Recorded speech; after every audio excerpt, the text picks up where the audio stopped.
Hi guys, this is not my normal weekly setup because I am on vacation.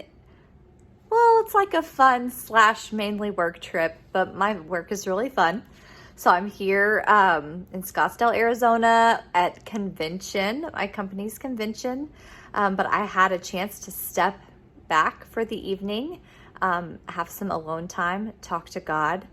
I am in my hotel room. In fact, my roommate could walk in at any minute. So if I get interrupted, I'm sorry. We're kind of going into a season where I wanted to talk a lot about prayer and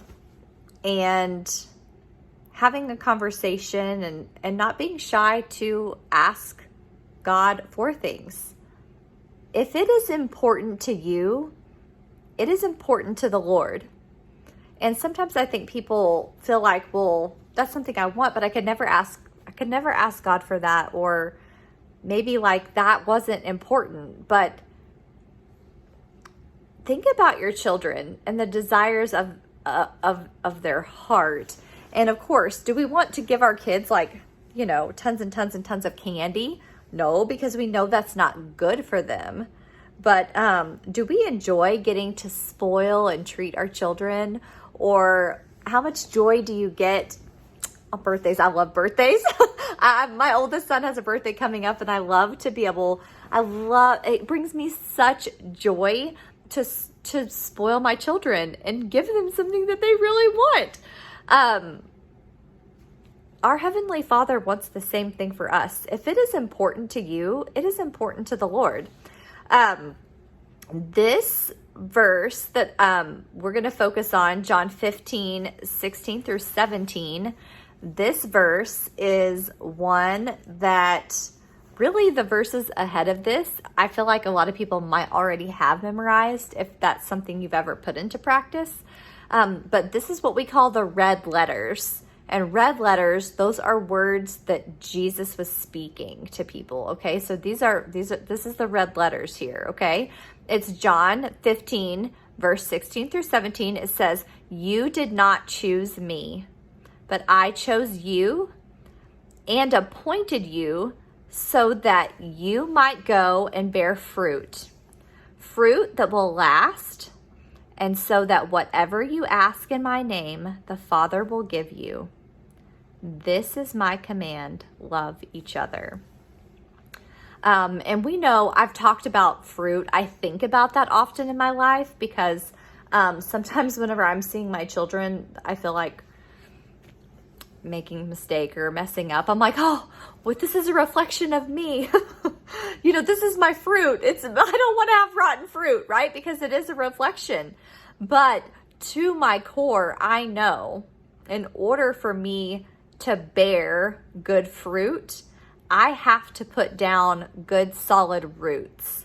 And so I have to do the healthy things. I have to feed my soul what God needs from life, which is being with him, reading his word, connecting with him in prayer, worshiping with him.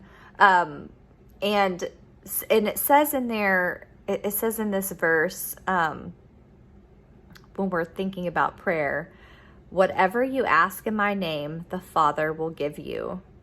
That's kind of a bold statement. But remember, this interaction is with his disciples, and he's saying, because their mission and goal is to grow his kingdom. And so if you're doing kingdom work, if you're truly doing kingdom work, that is powerful. The Lord is going to help you, but you have to ask. And so, looking at your purpose in life, what is your purpose? What can you do to help grow God's kingdom? If you don't know, ask him in prayer. Say, help direct me, guide me, show me opportunities where I can serve you here on earth. And that last, this is my command, love each other. And I really feel I get to be with amazing people when I'm on these trips. Some of my core inner circle people. And they know the worst thing about me They do. All of them truly do. I've gone there with them. They know the worst thing about me and they still love me. And that is a really amazing gift. There are people that come from all different backgrounds and all different situations. And love is so present. And when you are able to surround yourself with incredible people who are like-minded with a mission to grow his kingdom in love, the Lord shows up and he moves, and it's an incredible gift.